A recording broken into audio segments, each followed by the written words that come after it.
everybody, and welcome in to Blue Jays Today, where today, folks, first, we got to talk about the sweep that transpired earlier in this week. I understand it feels like 1,000 years ago because they had that off day yesterday. We still haven't had an opportunity to really break down what was going so well for that Toronto Blue Jays squad. St. Louis, they are no slouches. That is a well put together, well coached baseball team, and we bodied them. On top of all of that, trade rumors starting to heat up a little bit. No, there's no trade incoming, as you know, maybe some others may say, but rumors are definitely starting to surface right now, and it's becoming a lot easier to believe that this Toronto Blue Jays team could end up seriously buying in at the deadline, as they are currently sitting at that first spot in the wild card, and they have a record of 38-30. Oh, it is so beautiful. I'm your host, Nicholas Playlog. Welcome in, everybody. You were at Baseball Town yesterday. You were saying the vibes were high. Oh, yeah. Literally, there was nothing to complain about. Usually, Baseball Towns, everyone's screaming, fire Ross Atkins. Actually, there was one guy still screaming, fire Ross Atkins. I was like,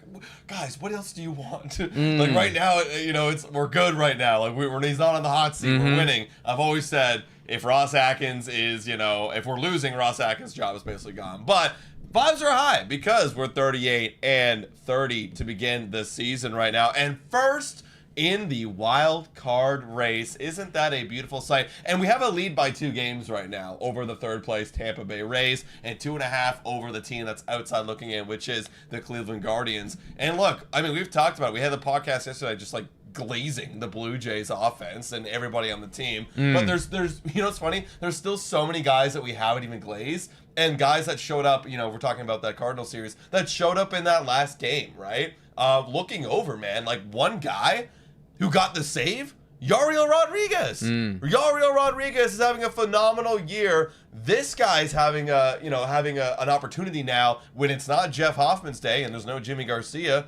This dude has earned so much trust from John Schneider. He's getting save opportunities. He did get a save opportunity. Now, I will say he did, I believe it was either game 1 or game 2, put us in a tough spot because he did end up giving up 3 runs, I believe, which then inevitably Jonathan Clase came out, tied the ball game, and the Toronto Blue Jays went on to win that thing anyways. But large in part, Yariel Rodriguez has been pretty phenomenal. Whenever you have a whip under 1, I mean, that just indicates that what it is that you're doing, it is working. So that ERA is obviously reflective of that. So Yariel Rodriguez and the bullpen as a whole, honestly, could be one of the nicest surprises, I would say, and maybe one of the storylines that doesn't get talked about enough is that construction of the bullpen and how much of a dramatic shift it has taken from last year to this year. Last year, that bullpen was, you could make the strong argument that it was the worst in all of baseball. It had the second worst ERA, just behind the Colorado Rockies, who, you know, 1, you never want to be close to, but 2, they have the excuse of playing in Coors Field. And the expected numbers said Blue Jays were worse. The expected numbers said that the Toronto Blue Jays were worse, and our excuse was just we were terrible. So to see that bullpen, a bullpen that quite literally was just so horrible to watch, transform into what is effectively a top 10 unit right now in MLB. Miraculous stuff. I know, and like that's why we continue to win bullpen days. I believe now we're 6-1 on the quote-unquote TBD days, where it's just a bullpen day. It's because it's turned into Eric Lauer and company, and you know, Eric Lauer, Braden Fisher coming up and doing some good stuff. You know, he's got a 3.14 ERA on the season. Then you had Spencer Turnbull make his debut. He was scoreless. Great to see him. And right there, boom, you've got almost 7 innings of ball right there. It's actually exactly 7 innings of ball just from the bullpen. Right. And, you know, got to give a big credit to Brandon Little. I didn't realize, I started to realize lately how good he was, but I didn't realize just how damn good he was. 100th percentile in whiff rate. This guy's a stud, and they were talking at Baseball Town how this guy deserves to go to an All-Star game, even though he won't, because he's not a closer, and they just give it to closers. That's just the reality of the situation. You're going to get your Clases of the world, not Jonathan Clase, your Emmanuel Clases of the world, going to the game. Not Little. He's been great. Well, this is actually a fun one. Since you brought up Little, I had to, we got to go and we got to talk about this. I was doing some research on Tarek Skubal today, and I was looking at what he's been doing, everything that he's been doing proper. You can make a very strong argument that the best pitch in baseball right now is his changeup because it's just insane. Probably going to win the Cy Young again. but the highest whiff rate on any singular pitch in all of MLB is Brendan Little's knuckle curveball at 58.3%. More than half of the time, almost 60% of the time, people are whiffing on that pitch. And obviously it's resulted in having a batting average, an expected batting average of 125 and an actual batting average of 150. So this pitch right here is why he is being so goddamn dominant. Nobody can see it. Nobody can handle it. They get it majority of the time, and it actually just does not matter. So, I mean, credit where credit is due for Brendan Little being able to, throw this thing 50% of the time, and people still cannot pick it up. And what's funny is that, you'd think he's coming in and facing mostly lefties. He's actually faced more righties when throwing that pitch. You know what I mean? Because that left-on-left break is going to go away from the batter, and, that would be an impossible pitch. I'm even thinking myself as a lefty, I know no chance I'm hitting that shit, especially being me. But you think of a righty, coming into you, well, now you backdoor that knuckle curve, and you're basically good as gone. So, yeah, honestly, Brandon Little, Yariel Rodriguez, they're really holding down the bullpen, and amongst other guys too, like this big bullpen day. When you still, it's funny, we have all of our top guys right now in the, think about the top guys of the Blue Jays. Vladdy, Bo, they're being okay, they're fine, they're not excelling. You look over at the bullpen too, it's a guy, Jeff Hoffman, he's he's been pretty shaky. But, our bullpen's been great. It's because of the supporting cast members. So, big shout out to all those guys. So, obviously, there is a lot of, there's a lot of love. There's a lot of things to feel good about with this team. And we have been doing that now for the past week or so. And the credit is certainly due. The question that I have to ask, though, is when you look over at the standings again, yes, we're first in the wild card. Yes, we are arguably the hottest team in baseball. But the Blue Jays still have a run differential of just +4, which ultimately that kind of indicates that you should be around a 500 ball team. How much weight do you put on that? Is that something that, you just expect to continue to go up?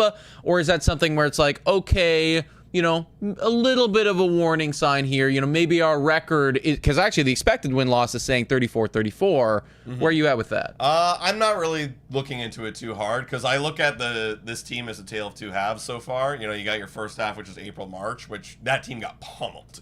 When they lost big time, and that also adds into the whole expected win-loss and the run differential. Whereas now, they've been the ones doing the pummeling, and I think over their hot stretch, I think it was the last 2 weeks, they have a run differential of +36. So it's okay, this is a different team that's starting to finally click. I'm not going to read into it too much because at the end of the day, all that matters is that you get those W's. I think for me, what it indicates most of all is that at least and especially for that first month and a half of baseball, if you can believe it or not, the Toronto Blue Jays were actually getting lucky. And we actually should have been in a deeper hole than what we were in, even though it was pretty bad. There's a couple times there where we were 5 games below 500. They should have been worse than that. We got away with a couple, which is going to happen.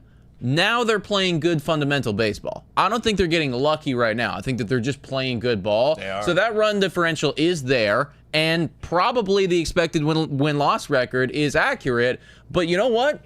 In real life, that's not actually what happened. Yeah. A couple bounces went our way in the times where we were playing like ass. Now they're playing well, so you got to capitalize on a little bit of that good luck from that first month, and then, just tack on the wins when you are playing well. Yeah, and also a quick shout out here to Isaiah with the one gifted Blue Jays Today membership. That's W's going to in the Jonesy. chat. Let's go get some W's in for Isaiah and Jonesy. Welcome in, everybody. Welcome into the 115 people in this community right now. Hit that like button, subscribe if you haven't done so already. There's definitely was some luck for sure, but I also just think when they lost, they really lost, and it's just they gave up and then whatnot. But then in 1-run games they're coming in, and 2-run games and they're winning those ones. But they didn't have a lot of blowouts earlier in the season where they did win. So now they're starting, things are evening out. So I'm not too worried.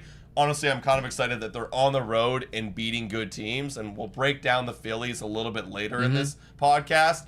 But that's gonna be another good challenge right there, and I'm excited that we actually have a fighting chance to win some games. Yeah, ultimately, to see them go on the road against other playoff teams right now and actually be competing. Because, it was one thing, right? And this was the argument. It's one thing to beat the Athletics, right? However long ago that was, 2 weeks ago, and everyone was like, oh, okay, well, yeah, Athletics, who cares? Like, that team's garbage. They at that point, their pitching was the worst in baseball by a wide margin. Yes. They had lost like 11 of the last 12 or something like that. And then the Toronto Blue Jays go on and they kick their ass.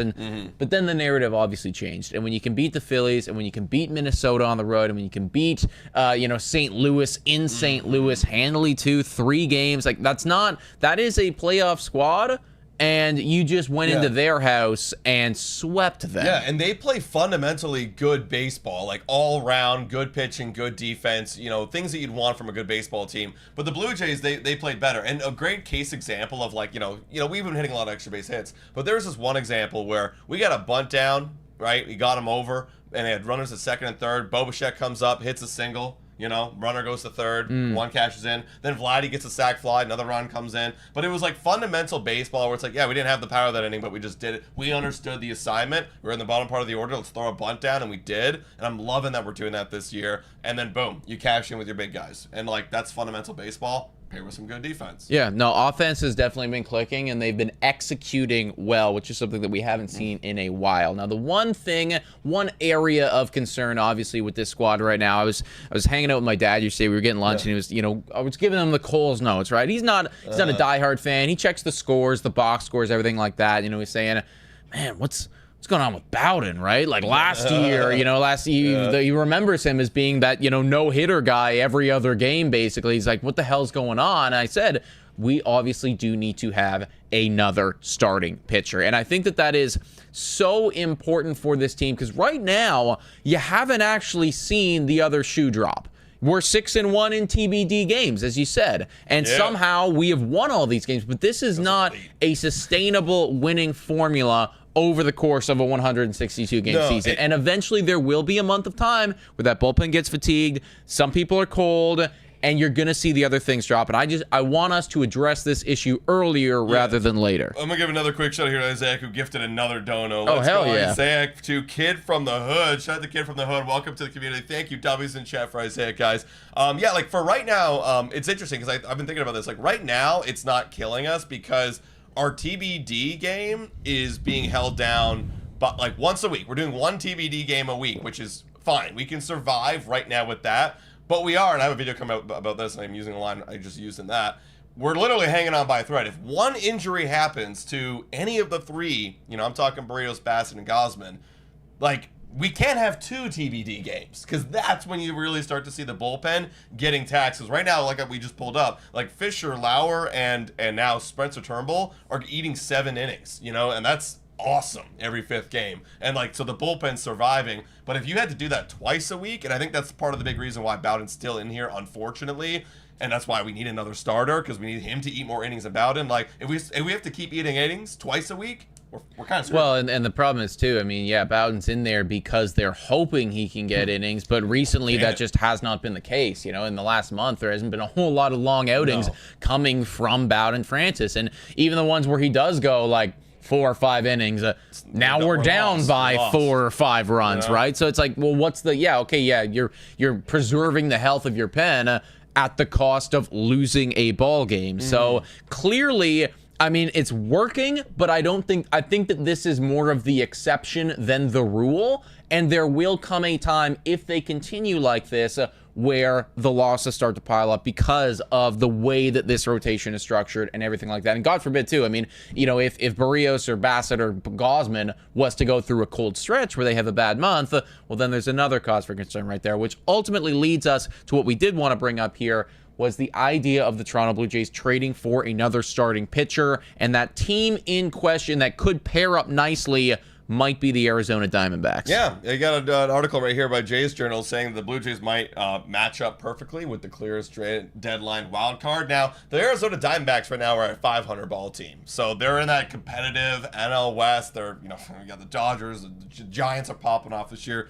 Padres are good, but not good enough to beat the Blue Jays. And, they're struggling right now. But they've got a couple pitchers that are ending their contracts pretty soon. Those guys are Merrill Kelly and Zach Gallen. Those guys are coming up at the end of their deals. The Blue Jays, and I've talked about this extensively, they don't have enough glaring prospect capital that they're willing to part away with that's going to get them back, like net them a huge ace. And everyone's kind of looking for that huge ace.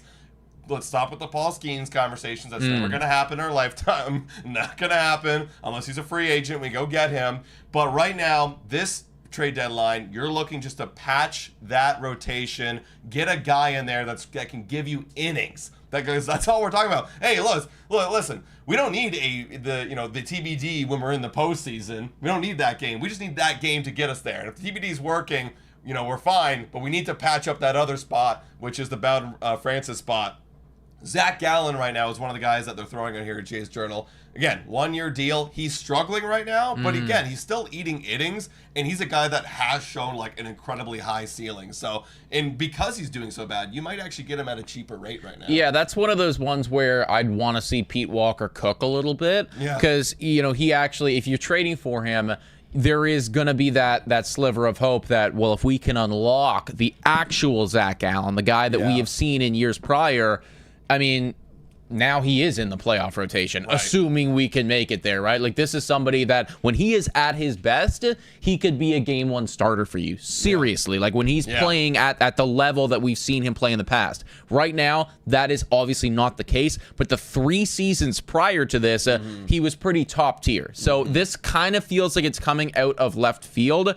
I would anticipate him to get better as the season goes on. So if they can maybe get him at a discount, that would be awesome. Yeah. Merrill Kelly, kind of the opposite. He is doing phenomenal right now and would immediately be slotted into that, top 3, right? If we were to power rank the Toronto Blue Jays pitchers, this would be one of the top 3, if not one of the top 2, honestly. Whip under 1, 82 innings pitched so far, and an ERA of 3.18. Guy is 36 years old. He's been there. He's done that. He's been very consistent in his career. So honestly, like Merrill Kelly, I think, I'd love both of these guys. Yeah. Merrill Kelly's doing it right now, so like that is obviously very tantalizing to me. The one thing, though, is because he's doing it right now and he is maybe going to be one of the best available starters on the market, expect to pay higher than you might want to. That's right? Even though it's a rental and there's no years after this guaranteed, and he will absolutely be hitting the free agency market, you're still going to have to pay up. There's a lot of teams that are competing right now for a wild card, for the division, and then everybody needs pitching. And there's not a single team out there that doesn't need pitching. So, yeah, the Blue Jays are going to have to pay up. And that's why, we've been kind of starting to get in the conversations like, okay, who do we trade from this team? Because, again, like, you guys let us know in the chat out there. Are you willing to part ways with Trey Savage or Arjun Namala for a 1-year rental guy? I personally don't, because especially Savage. This guy's literally could be a year away, like literally like a whole calendar year, going to June next year, where he's up at the big league club. Like, are you willing to be patient and just wait for that pitcher to come up, or are willing to part ways with Arjun Namala? Because that would get you it. Maybe you could fish around Arelis Martinez because you got Addison Barger and Ernie Clement in the infield doing good stuff. But you're probably going to need to trade something to give up something. Here's the thing, folks. I see some comments in the chat right now, and I gotta listen. I love all you guys. I really, really do. But we gotta lock in here, folks. We gotta lock in just a little bit here, okay? I got a comment in here saying, I wonder if Penango for Gallen would be enough. Penango? Hendrik Penango is our 23rd ranked prospect in our system. If it's that guy, if you were to take it in terms of all of MLB, I don't know if he would crack the top 1,000 prospects in all of it. Like, seriously, right?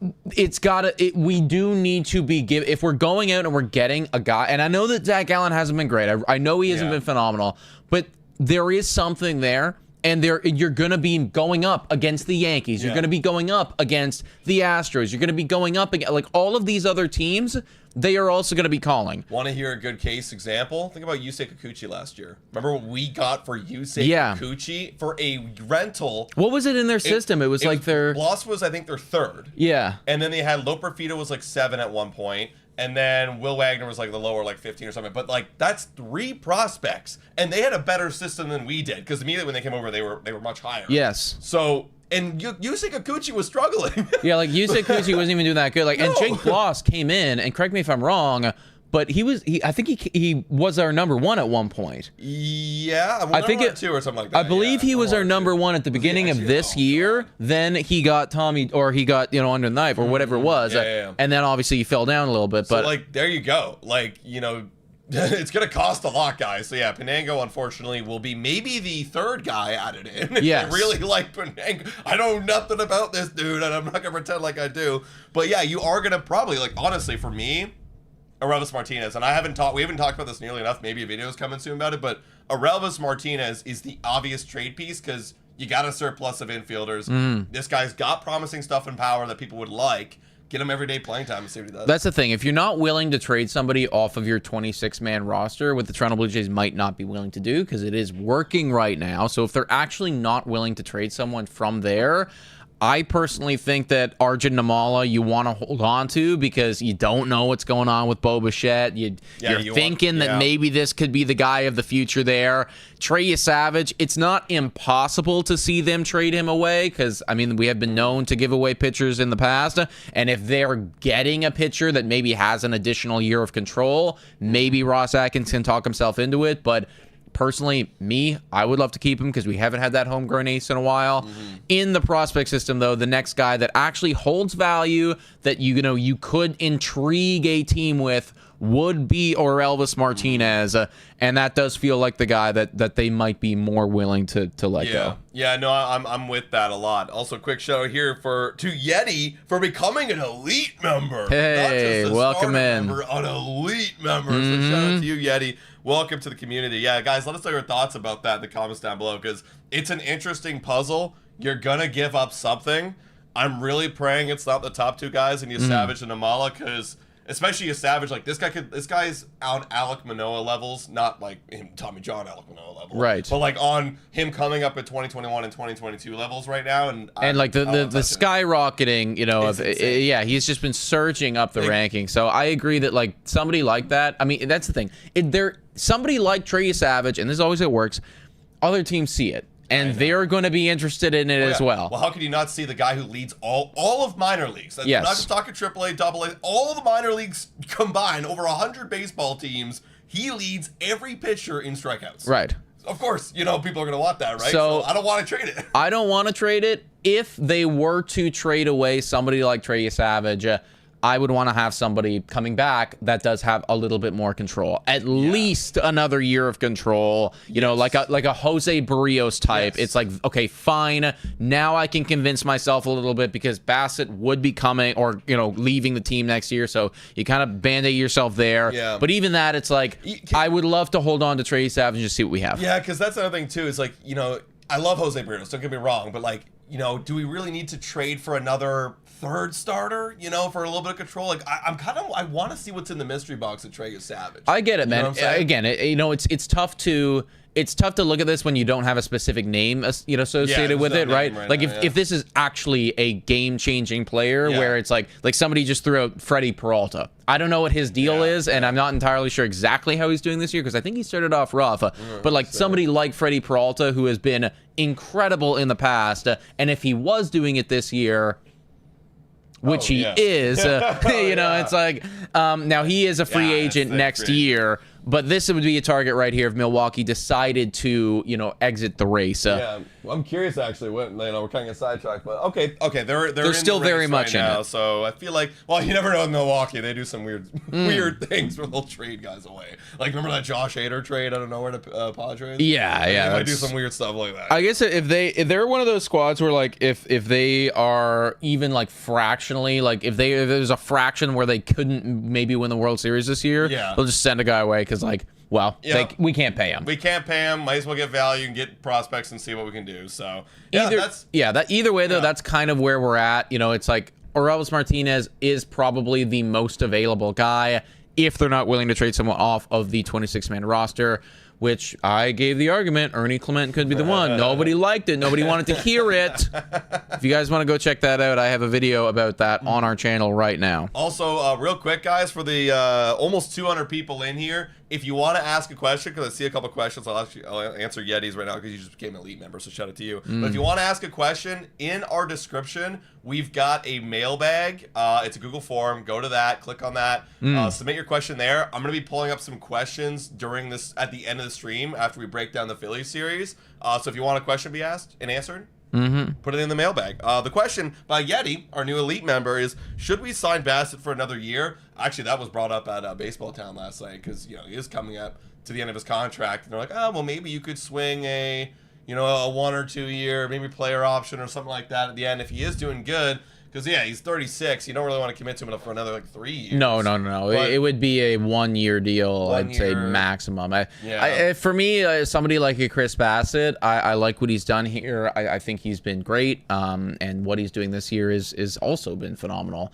But it does feel like you could probably find another guy like that on free agency. So if he wants to come back here and he is willing to sign a 1 year deal at a good range, then you know what? Sure, fuck it. Why not? But, if he is looking to, get a nice payday, I don't mind exploring other options and seeing what else is out there at all. Yeah, you gotta wonder what Chris wants at this point, and if he is comfortable in Toronto, because he kind of bounced around for a while there at the middle part of his career, and then Toronto's really been his home for the last 3, and he's really finding himself here, and he's got his family set up here. He has the whole 10K donut to charity he does up here. He talks and speaks. He leads the clubhouse. So if he kind of just wants to be setting into the sunset as a Blue Jay and not move around again now that he's got family, maybe and if he's willing to sign a cheaper deal, I'm not opposed to go see what's on free agency. That's the thing, yeah. And then if he's still there and you're talking to him,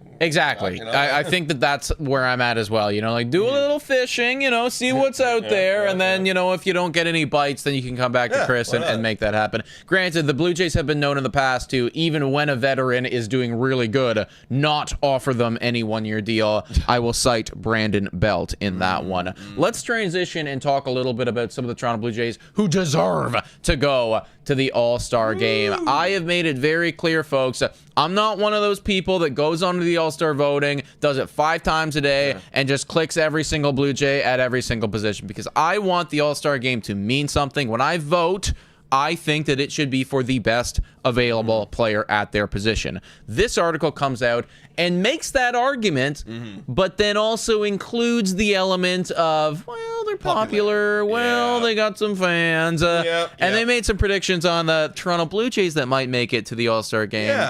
Who do they predict? So funny enough, they've got Vladimir Guerrero Jr., because they have it like this. I actually love this article, so go check it out at MLB.com. But, they'll say, by the numbers, just pure numbers. Who's got the best numbers? Aranda. But is Aranda from Tampa Bay Rays really going to go to the All-Star game? Is anyone really going to vote for this guy? The fans are going to vote in Vladimir Guerrero Jr. And there you go. Boom. Guerrero is in there. So they're predicting him. But one guy that wasn't a fan favorite that I was like, oh, no way they actually said this guy was going to go to the All-Star game. They actually did it just purely based on how well he's doing, is George Springer. Actually, right here. Look, they have fan favorites here for the outfield. Judge, Rodriguez, Mike Trout. That makes sense. By the numbers, it's Judge, Julio, and Byron.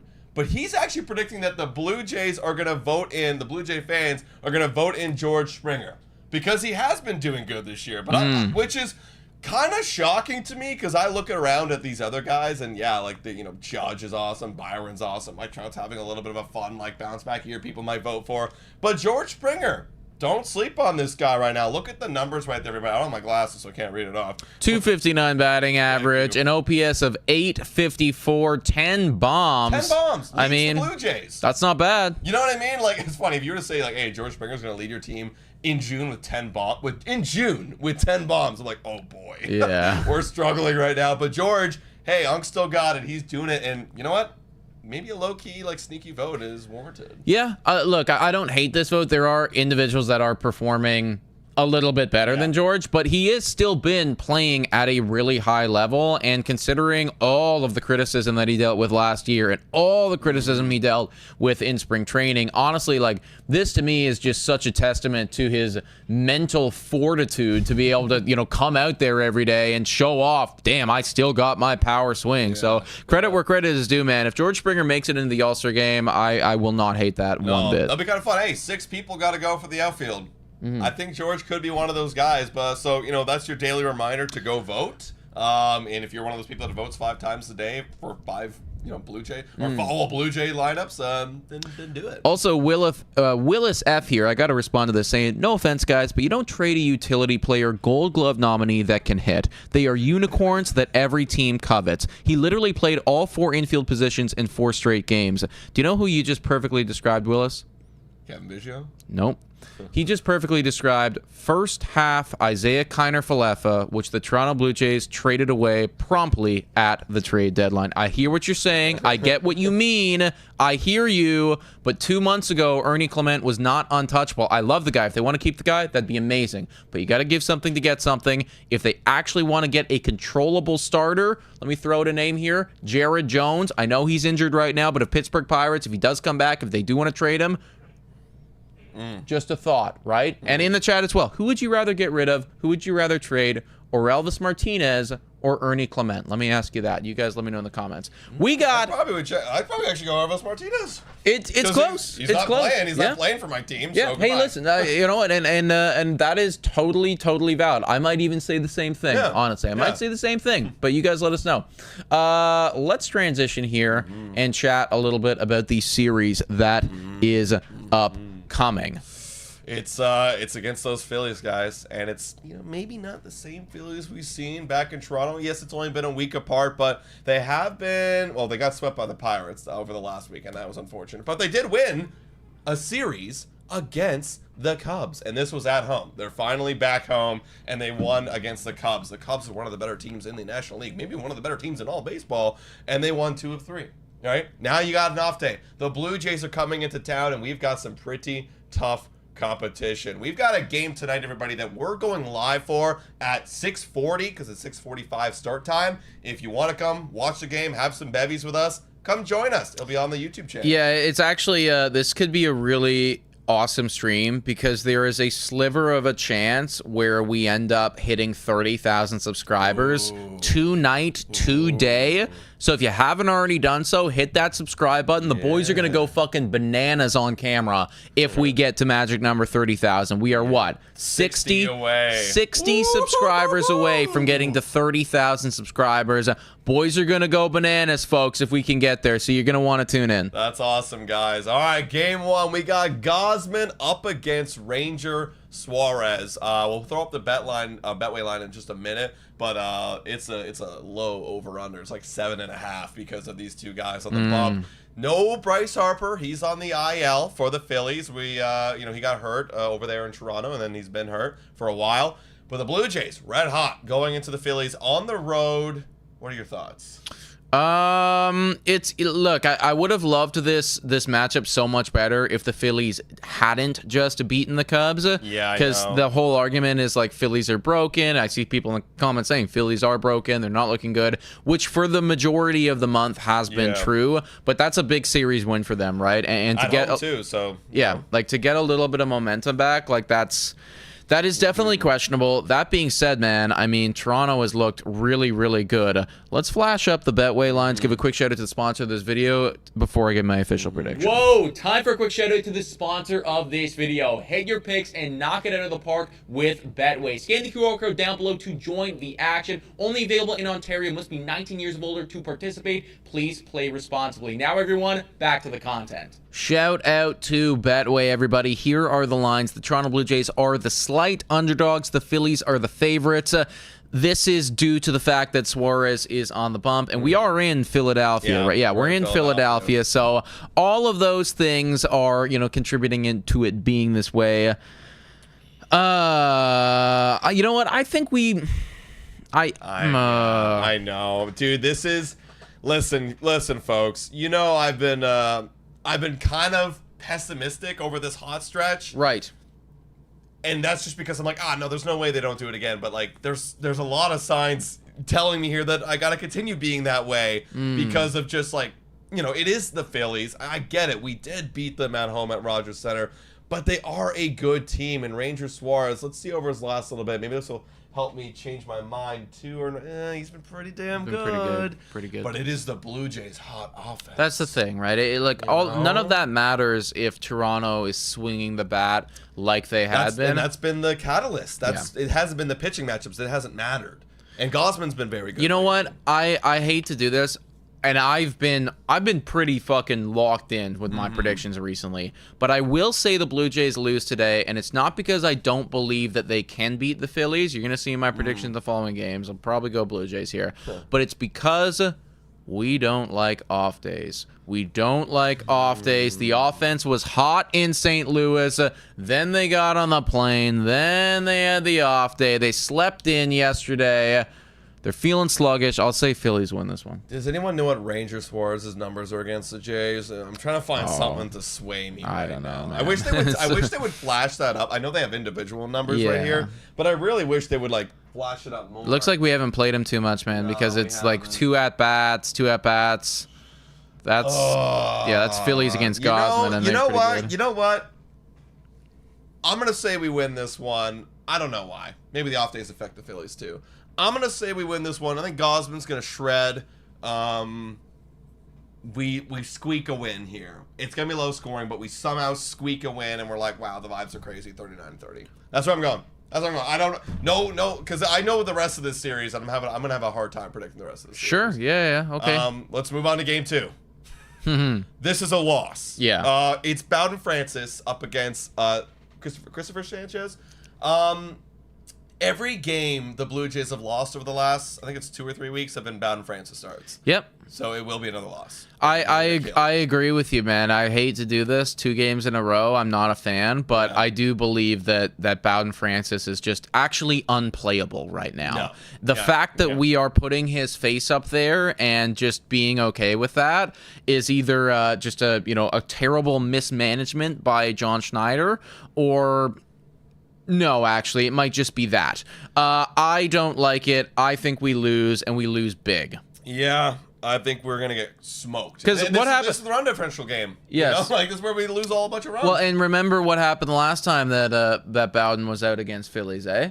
Oh, he probably got killed, right? I'm pretty sure that was the game where it was like walk, then Turner bomb, then Harper bomb, then by the time he left the game, it was 7-0, and we hadn't got through 2 fucking innings yet. This is he's gonna get destroyed. Easy loss. Also, shout out to Mr. Julius with the Trey Savage will be with the Jays before the trade deadline. Damn, that's hot take. I don't know if he's gonna be that's really quick. I mean, if he is, I'm it's not a necessity at that. You know what? I'll tell you this, Mr. Julius. If we suffer 2 injuries, and I hope to God we don't, injuries to the big boys like Gosman, Burrios, Bassett, I think you will be. That would be insane. Yeah. I mean, like if he's, I don't know. I actually don't even know if I want that, to be honest, because that would be.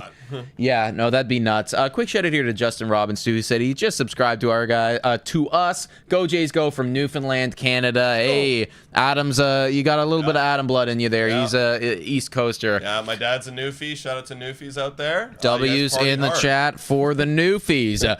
Moving on to game number 3. Zach Wheeler up against Jose Barrios. Zach Wheeler, one of the Cy Young favorites over there for the National League. All that being said, though, Jose Barrios, he has been really solid lately. I obviously can't say that the Blue Jays get swept in this one. So for me, the Toronto Blue Jays will win against Zach Wheeler. I'm gonna say we lose. Wheeler had 1 bad game against Atlanta, and then the rest has been done. He's only given up 1 run over 5 starts. I'm gonna.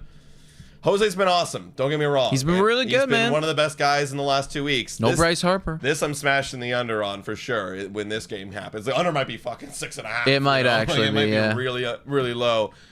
I will say we lose. Again, a squeaker. They're gonna squeak one out, and and we lose the series. A first series loss in 5 series. Yeah, honestly, and it looks like the chat is kind of agreeing with us. Yeah. Point G saying, I think our series win streak is gone this Yeah. series. It feels like with the pitchers that we had, look, when Bowden's in, and this is the problem.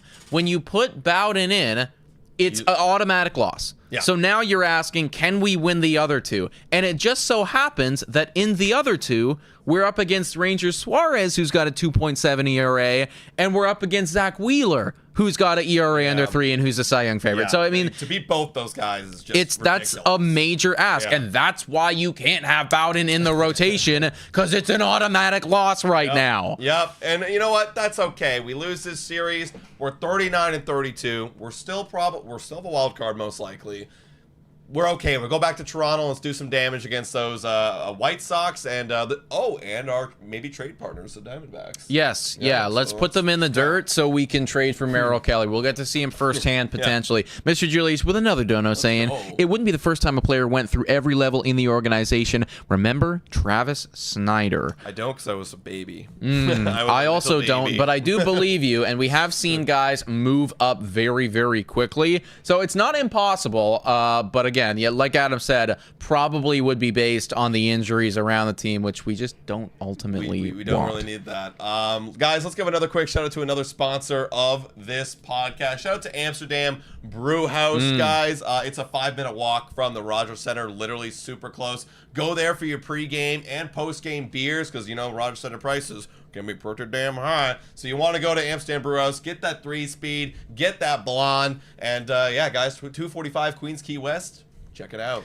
99/22 with the Yankees logo saying, no, we want Merrill Kelly. Dude, listen, you have enough. You're fine. You're fine, Relax. guy, all right? Relax. Tell you what, you guys can have Merrill Kelly. We'll take the division. Deal? Deal. I'll take that. Yo, actually, 99/22. Who's a Yankees fan? Are you worried? Getting nervous? Are you getting Getting nervous yet? Yeah, you can feel the breath. It's like we're breathing right over here, man, right on your back. We'll be there shortly, folks. I mean, if we do somehow get a series win, holy crap! Like, Yeah. you better be looking out, Yankees. Like, Yeah. seriously, man. Oh, I can't wait. When's the next Yankee series? Someone in the chat let us know. I when believe the it's next Yankee Canada Day. Yeah, I think or either like coming up to Canada Day or on Canada Day. Like, it should be at the end of this month. So Let's go. yeah, it will be.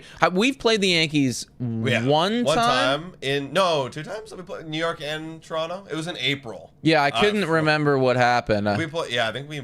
Somebody let us split know in the chat. series. God, it's been what a crazy road. Wild roller coaster. Let's get to some of your questions, everybody. We asked, you guys submitted to our mailbag. If you guys want to submit to our mailbag and we will answer your questions in the following Blue Jays Today show, please do so. The link to do so is in the description, guys. Ask us anything you want. You can ask us our golf handicap. You can ask us whatever the hell you want, folks. Granted, a lot of the questions will be baseball related, which we do obviously appreciate. We got this one coming in from Adrian right here, where he says, dream scenario. We extend Bichette, trade off Clement. Adrian. On next trip. One of my people. And listen, you know what? Now I'm claiming it. I actually don't want to trade Ernie Clement. I just want to dangle Ernie Clement. Right. And then Different. Yeah, dangle Ernie Clement and then see if somebody like Pittsburgh is dumb enough to go, well, if you guys put on Trey Savage, we'll give you Paul Skeens, and in which case we smash the accept button. He then says, trade off Clement, Martinez, Namala, and... Okay, well, wait, whoa, Adrian. You had me in the first half, Adrian. What the fuck's going on here? And get a Brian Reynolds-type bat with control, and also find a starter on the market, and the Jays go all in. Well, okay, hold on. So we're trading Clement, Martinez, Namala, and get Brian Reynolds. So... and a pitcher with control. So you're saying trade those 3 pieces for Brian Reynolds and a starter. Now, let me tell you one thing. I'm not familiar with how Brian Reynolds is doing this year. I think he's doing okay. Well, he did say a Brian Reynolds-like bat. Right? So, honestly, let me ask you guys this. Where does because he's an outfielder, like, where do you slot him in? And how is he doing? He's not doing well this year. He's got a great career, but yeah, this year he's been pretty bad. Starting to fall off. Okay, well, if you're comparing him to, I'm assuming you mean a better bat. Yes. But also, don't we already have a bunch of these mid 700 bats? You know what I mean? Honestly, if we're trading for bat, I want a guy that's like impact. I'll tell you who I want. Replacement. You know? I want, if we're actually trading for a serious bat, like that this guy. is somebody, and you know, you want to get somebody, like you want to have a reason to put them in the outfield. I just pulled up Marcelo Zuna's numbers right here. If the Braves are actually going to be out of this thing, this is somebody that, you know, I could definitely get behind. He's got an 815 OPS, 10 home runs.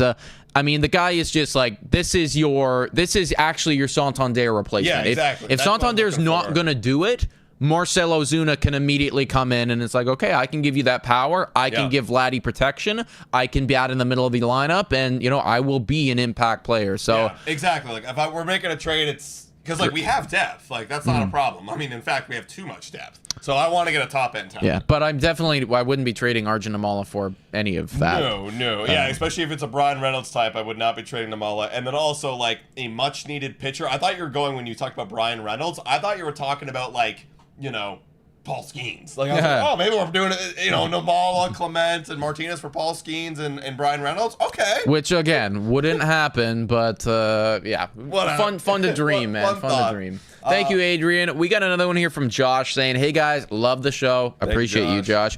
Do you think Jeff Hoffman should be a concern, or should he not be, as he is overall a great player and a much-needed pitcher and closer for this team? Thanks. So, effectively, concern level on Jeff Hoffman.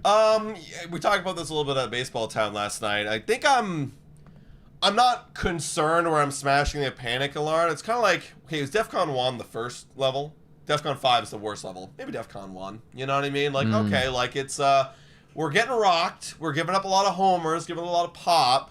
But it hasn't sunk us because we have so many other pieces that are, like, making up ground for you. So I'm not worried. And this happens all the time with relievers. You'll have 2 very bad months because you only pitch like 20 or 30 innings. And then you have 2 very good months because you pitch another great 20 or 30 innings and everything rounds out. So I'm not concerned right now. Trading for another closer, like, to replace Hoffman, I don't think is in the books unless he continues to struggle going up to the dead, like really bad struggling. Maybe you'll go look for another bullpen, but honestly the bullpen's so deep already, it's like kind of trading for stuff you already have. I think more so starting pitching if you are trading for arms.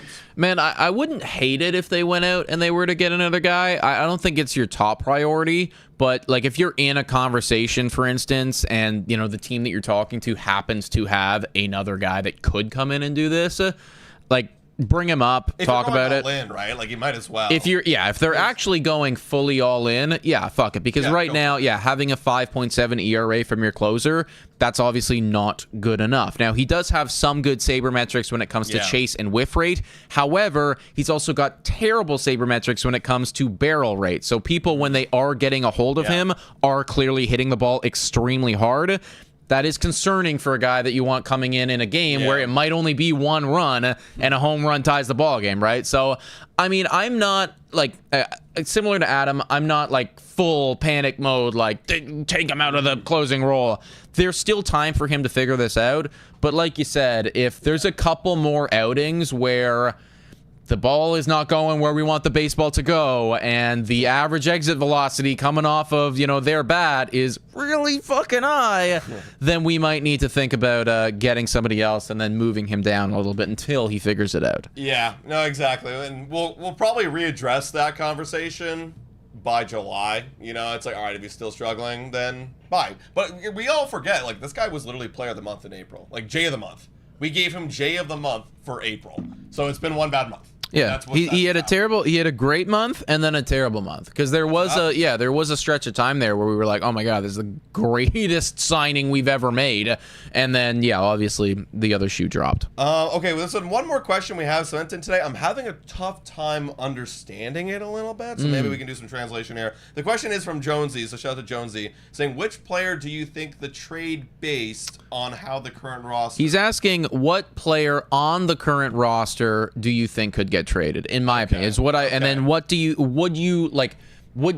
would be the pieces that you're getting back for said individual? What trade could be based on the current roster? Yes. Okay. Yeah. Okay. Well, we've talked about it. I mean, you've already kind of said, like, an Ernie Clement. I actually have a video coming out tomorrow talking about some outfielders that might be going, and one guy in particular, so I'm not going to spoil it, so you got to check it out tomorrow. But there's a lot of depth in that outfield. a lot, and a lot of good guys that are tantalizing. So you got to make a choice. I mean, hell, like we have 2 guys right now that are outfielders that are not currently on the team because they're injured: Anthony Santander and Dalton Varsho. So 2 of those outfielders are going back to the minor leagues, and you could argue that all of them deserve to be up here at the big league level.